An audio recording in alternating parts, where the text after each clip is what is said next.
इकडे रात्रीचा 1 वाजून गेल्यावर आता मात्र अग्नेयला राहावलंच गेलं नाही. आणि कसं राहावलंच जाणार होतं ना. त्याचं पाखरू बाजूला असूनही लांब असल्यासारखं वाटत होतं त्याला. मॅडम रागवल्याच इतक्या होत्या की त्या दोघांच्या मधात पिलोची भिंतच तिने उभा केलेली, जी लांघायची त्याला परमिशनच नव्हती आणि त्याच्याकडे पाठ करून पडलेली ती. आधीच एक तर त्याची मिठी नव्हती, त्यात किटोही नित्यापाशी होती म्हणून तिला तशीही झोप येत नव्हती. तरी त्याच्यावरच्या रागात गप्प पडून घेतलेलं तिने. रागापेक्षाही त्याच्या वागण्याने तिचं मन दुखावलं होतं. आणि हीच तर गोष्ट त्यालाही खात होती ना, कारण ह्यावेळी ती काहीच व्यक्त झाली नव्हती. शेवटी न राहून मधल्या पिलोची भिंत रागात मागे फेकून तो सियाच्या बाजूला सरकला आणि त्याने तिला मागूनच मिठीत झकडून घेतलं. तसं सियाने मनातच हातात सुस्कारा सोडला. ही भिंत त्याला जास्त टाइम थोपवू शकणार नाही हे जाणून होती ती. आय नो जाना, तू झोपली नाही आहेस. माझ्याशी अबोला धरून तू माझा जीव तर घेतेसच, पण स्वतःलाही त्रास करून घेतेस. प्लीज, मी सॉरी बोललो ना. आय नो मी चूक केलीये, बट प्लीज यार, त्याची इतकी मोठी पनिशमेंट देणार का तू मला? यू ऑल्सो नो दॅट तुझा व्हॉइसच माझ्या हार्टबीटला कंट्रोलमध्ये ठेवण्याचं काम करतो. आणि कालपासून तू तोच बंद करून बसल्यामुळे माझ्या हार्टलाही त्रास होतोय. अग्नेयने प्रेमाने एकदम हळूवार सियाच्या कानात कुजबुजत तिच्या कानावर दीर्घ ओठ टेकवले. तसं सियाच्या अंगावर सरसरून काटा आला. भलेही ती रागवली असली तरी तिचं शरीर मात्र त्याच्या स्पर्शात लगेच रिॲक्ट व्हायचं.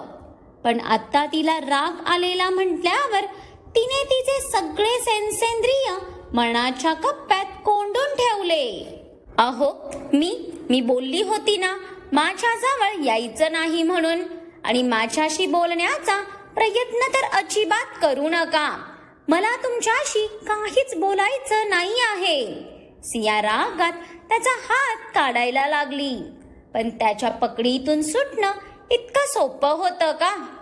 जाना, तुलाही चांगलंच माहीत आहे मी तुझ्यापासून लांब राहूच शकत नाही. प्लीज ना, रागव हवे तेवढं, पण बोल माझ्याशी. अग्नेयची पकड आणखीनच घट्ट झाली. जणू त्याला दोघांतली दुरी मंजूरच नव्हती. अहो, आत्ता बोलून तरी काय उपयोग सांगा ना. ह्यावेळी तुम्ही मला खरंच खूप हर्ट केलात. इतकी मोठी गोष्ट तुम्ही माझ्यापासून लपवून ठेवलात. तुम्हाला तर सुरुवातीपासून सगळं माहीत होतं. माझा आरूसाठी किती जीव कुडतोय हेही बघत आलात तुम्ही, तरी एका शब्दाने बोलला नाहीत. इतकंच काय तर मी 2 दिवसाआड दादा वहिनीला व्हिडिओ कॉल करत होते, पण त्यांनीही तुमच्या सांगण्यावरून मला काहीच सांगितलं नाही. सगळ्यांनी अंधारात ठेवलात मला. का आणि कशासाठी असं वागलात तुम्ही? तो माझा आरू होता. त्याच्याबद्दल जाणून घेण्याचा मला पूर्ण हक्क होता, पण तुम्ही तो हक्कही माझ्याकडून काढून घेतलात. अग्नेयवर चिडताच सियाचा आवाज अगदीच भरून आला. त्याच्याशी भांडायचंही होतं, पण आज तिच्या अश्रूंचं ओझं कदाचित किंचित जड झालेलं, म्हणून तिने आलेला हुंका आवरत तोंड ब्लँकेटने दाबलं. अग्नेयने तिच्यापासून इतकी मोठी गोष्ट लपवली हे तिला सहनच होत नव्हतं.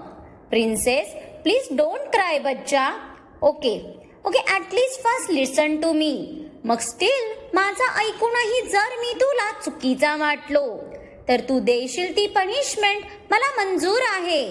अग्नेयचं हृदय त्याच्या प्रिन्सेसला रडताना बघूनच अस्वस्थ झालं.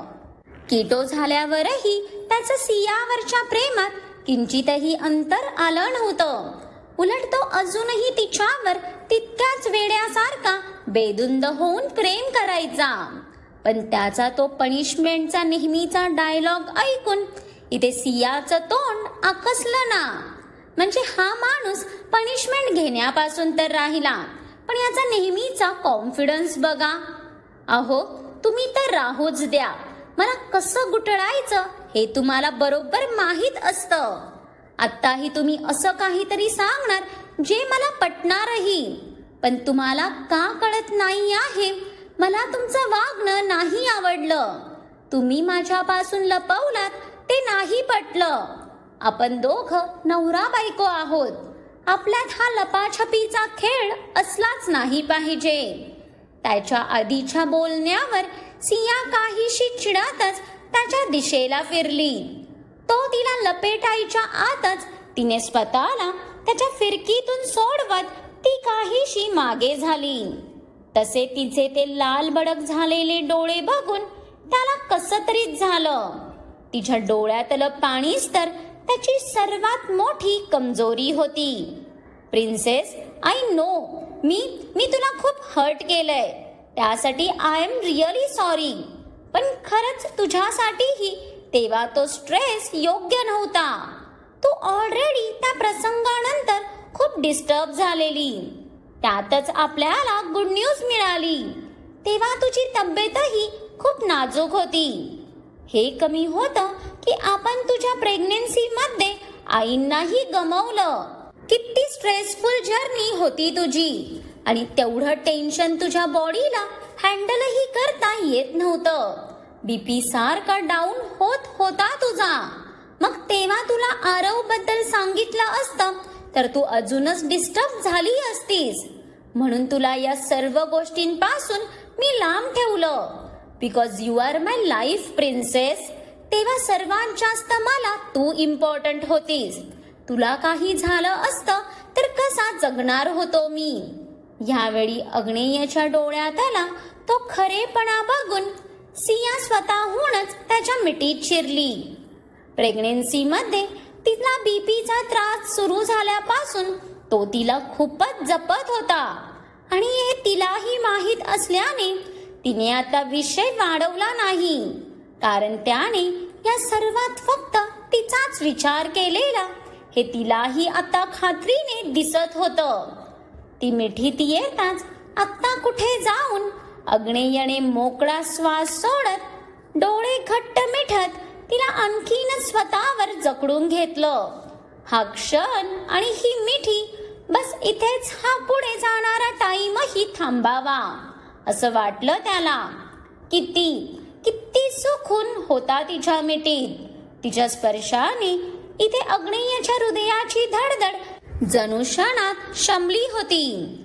अहो, परत असं काही केलात तर बघा हा, यापुढे माझ्यापासून काहीच लपवायचं नाही.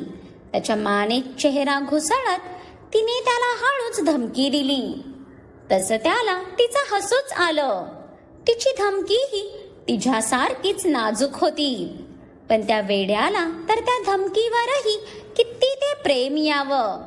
खरंच अग्नेयसारखं प्रेम करणं कोणाला जमणार तरी होतं का? जाणा, मी परत असं काही करणार नाही अँड ऑल अशी खोटी प्रॉमिसेस तर करणार नाही.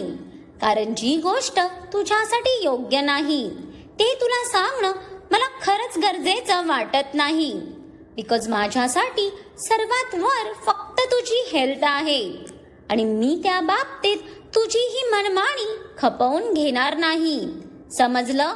अग्नेयनेही तिला मागे करत तिच्या नाकाला नाक घासत तिच्या धमकीचं उत्तर धमकीतच दिलं. खडूस राक्षस.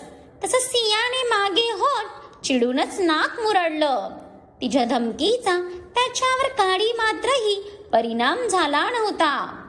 आता जसाही आहे तुझाच आहे प्रिन्सेस. तिच्या या गोड नखऱ्यांकडे बघून अग्नेयने तिला अजूनच जखडून घेतलं. हो का?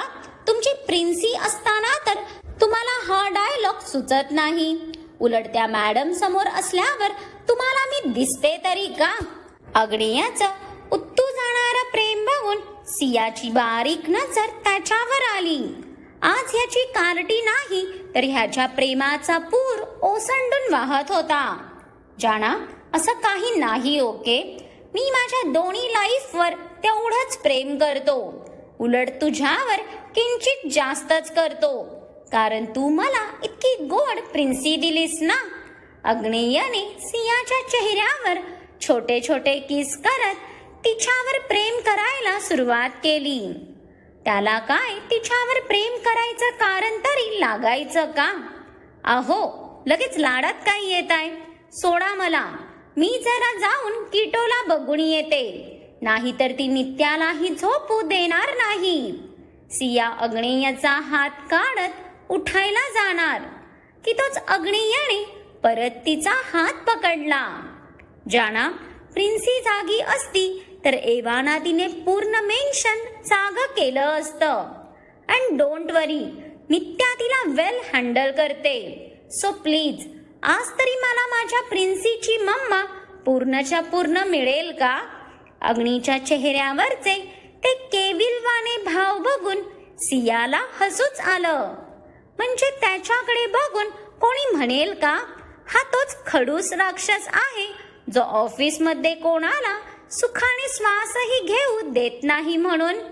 ते म्हणतात ना, पुरुष आयुष्यात एकाच व्यक्तीसमोर पूर्ण नतमस्तक होतो, आणि अग्नेयसाठी ती व्यक्ती सिया होती. अहो, तुमच्या प्रिन्सीची मम्मा तर तुमचीच आहे ना, मग परमिशनची काय गरज? आज तर सियालाही तिच्या रावणावर इतकं काय ते प्रेम आलं की ती स्वतःच त्याच्या मिठीत शिरली. तसं अग्नेयने तिला त्याच्या प्रेमात भिजवायला सुरुवात केली. इकडे अग्निदेव तर त्यांच्या रूम मध्ये स्वर्ग सुख लुटत होते, तर तिकडे फर्स्ट फ्लोअरवर कोणीतरी हळूच नित्याच्या रूमचा डोअर उघडून आत आलं.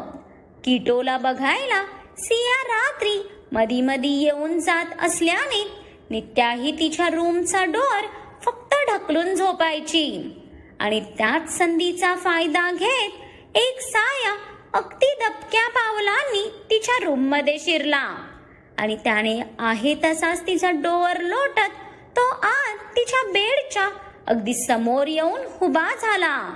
त्याने ब्लॅक कलरच्या हुडीची कॅपही पूर्ण डोक्यावर चढवली होती. त्याची नजर जशी बेडवर झोपलेल्या त्या दोघींवर गेली. जणू त्याचं हृदय क्षणभर तिथेच थांबलं. किती निवांत होऊन झोपल्या होत्या त्या दोघी. जणू या दुनियादारीशी त्यांना काहीच घेणं देणंही नव्हतं. दोघींनीही नाईट ड्रेस घातले होते. त्यांच्या चेहऱ्यावरची ती नीरव शांतता बघून आत्ता मात्र त्या सायाच्या नजरेत कमालीची शांती पसरली. तो कितीतरी वेळ फक्त त्या दोघींना बघत तिथेच उभा होता. त्याला तर पुढे होऊन त्यांच्या माथ्यावर ओठ टेकवण्याचा किती तो मोह झाला, पण त्याने अडवलं स्वतःला. सध्या तिला नजरेत साठवण्याशिवाय तो काही करूही शकत नव्हता ना. नाहीतर तिच्या सोबतचं त्याचं प्रत्येक रात्रीचं इमॅजिनेशन खूप टोकाचं असायचं. ती हवे होती त्याला, पण तो जाणून होता ते शक्य नव्हतं. म्हणून तर रात्रीच्या या फिक्कट प्रकाशात बघत होता तो तिला, कारण सकाळची ही चमचमती चांदणी त्याच्या नशिबात राहिली नव्हती. त्या दोघींना बघण्यात तर त्याला वेळेचं भान देखील राहिलं नाही. जवळजवळ 1.5-2 तास तो तिथेच उभा होता, पण शेवटी स्वतःच्या मनाला मारून ती परछाई आली तशी पुन्हा लुप्त झाली. पण ह्यावेळी मात्र त्या चेहऱ्यावर किंचित समाधान होतं. ओले मेरा बच्चा, बेबी बूला भुकू लागली का? सकाळी 5:30 वाजता किटोच्या वळवळण्याने नित्या तिला घेऊनच किचन मध्ये आलेली. हा तिचा रोजचा टाइम होता. तिला ह्या टाइमला हलकी जाग यायची, पण त्यातही तिला लगेच फीड केलं तर ती परत बराच वेळ झोपून जायची. म्हणूनच नित्या तिचं दूध रेडी करायला किचन मध्ये आली होती. पण ह्या मॅडम तिच्या हातात असल्याने तिला काही करूच देत नव्हत्या. यम यम अर्धवट झोपेत असल्याने तिची चिडचिड चालू होती. हो बच्चा, पण तू अशी वळवळत राहिलीस तर मी यम यम कसं बनवू? फक्त 2च मिनिट पिल्लू, मग आपण यम यम पी परत निन्नी करायची. नित्याने तिच्याशी बोलतच गरम पाण्याचं पातेलं गॅसवर चढवलं. तिला पावडरचं बेबी मिल्क रेडी करून देत होती ती. पण तिला तर हा वळवळणारा प्राणी बॉटलही वॉश करू देत नव्हता. भूक यम यम नित्याच्याच नावाचा जप चाललेला तिचा. तिला भूक लागल्यावर काहीच सुचायचं नाही. भुकेच्या बाबतीत आजीच्या पाठीवर गेलेली ती. हो बच्चा, झालं हा. नित्या तिला भूक लागलेली बघून जमेल तसं एका हाताने आवरण्याचा प्रयत्न करतच होती की गिव्ह हर टू मी. मागून आलेल्या त्या आवाजाने नित्या झटक्यातच दचकून मागे वळली आणि समोर आरवला ट्रॅकसूट मध्ये बघून तिचं हृदय भीतीने धडधडू लागलं. भले काल दिवसभर त्याच्या समोर तिने स्वतःला कितीही स्ट्रॉंग दाखवलं असलं तरी काही जखमा भरायला टाइम लागणार होता. कारण त्याच्या वागण्याने दुखावलेलं तिचं मन इतकं काय खोलवर डिस्टर्ब झालेलं की तिला त्यातून बाहेर पडताच येत नव्हतं. त्यात आता किचन मध्येही कोणी नसल्याने त्याला बघून तिचा ट्रॉमा डोकं वर काढू पाहत होता. पण तरी खूप मुश्किलीने तिने तिच्या भीतीला स्वतःच्या आत दाबून धरलेलं. कारण जर ती भीती बाहेर आली तर सकाळी सकाळी खूप काही बिघडणार होतं. इतक्या टाइमचा किचनच्या दारात उभा आरव एकटक तिच्या चेहऱ्यावरच्या भरभर बदलणाऱ्या एक्सप्रेशनला समजण्याचा प्रयत्न करत होता. पण तिच्या कपाळावर जमलेला घाम आणि बॉटलवरची कसलेली पकड बघून आरवच्या हृदयात एक साथ हजारो सुया टोचल्यासारखं झालं त्याला. ती आत्ताही त्याला घाबरत आहे बघून आतल्या आत त्याचं हृदय तिळतिळ मरत होतं. पण त्याने चेहरा मात्र कमालीचा निर्विकार ठेवलेला. रिलॅक्स, काही नाही करत आहे मी. तुझं झालं तर तू हिला घेऊन जा. तोपर्यंत मी हिला घेऊन गार्डन मध्ये जातो. तिला परत स्वतःला घाबरताना बघून आरवला तिथे थांबणं शक्यच झालं नाही. त्याने किटोला नित्याकडून घेऊन तो तडक बाहेर पडला. पण तो जाताच इथे नित्याने मात्र इतका टाइम अडवून ठेवलेला श्वास सोडत थरथरत्या हाताने एक ग्लास पाणी खशात ओतलं आणि ती काउंटरला पकडून डोळे मिटून तशीच उभा राहिली. तसं तिच्या बंद डोळ्यांआडूनही अश्रू भरभर बाहेर येऊ लागले. नो नो नित्या, तू कमजोर नाही पडू शकत. तू तू त्याची आता कोणीच नाही आहेस. तू फक्त भाई आणि वहिनीची टॉल आहेस. माझ्या बेबी बूची बू आहेस आणि मामी आणि आजीची नित्या. बस, अजून कोणतीच नाती तुला लक्षात नाही ठेवायची. जी नाती तुझी नव्हती ती पास्ट मध्येच मरून गेलेत. आता त्या नात्यांचं तुझ्या आयुष्यात काहीच स्थान नाही. नित्या रडत रडत स्वतःला परत उभा करतच होती की तिच्या डोक्यावर त्याचा आश्वासक हात आला आणि तो स्पर्श ओळखून नित्या रडतच मागे वळून त्याच्या मिठीत शिरली. भाई, तिचा श्वास इतका भरलेला की अग्नेयनेही तिला मिठीत घेतलं. काही नाही झालं नित्या, आणि आता काही होणारही नाही. भाई आहे ना? आरवला घेऊन नित्याच्या मनातली भीती काढायला आता अग्नेयालाच मोठं पाऊल उचलावं लागणार होतं. मग काय वाटतं तुम्हाला? अग्नेय आरव आणि नित्याच्या मध्ये पडलेली ही भिंत कधी बाजूला सारू शकेल का? की ह्यावेळी नात्यांची परीक्षा खूप मोठी असणार होती. त्यामध्ये कितीतरी नाती आता भरकटली ही जाणार होती. यासाठी पुढचा भाग आवर्जून पहा. आणि आजचा भाग आवडला असेल तर लाईक करा, कमेंट करा आणि खूप साऱ्या लोकांसोबत शेअरही करा. आणि हो, तो साया कोणाचा असेल असं तुम्हाला वाटतं हे मला कमेंट्स करून नक्की कळवा. आणि ज्यांनी कोणी अजून माझ्या चॅनलला सबस्क्राईब नाही केलं त्यांनी आठवणीने सबस्क्राईब करा.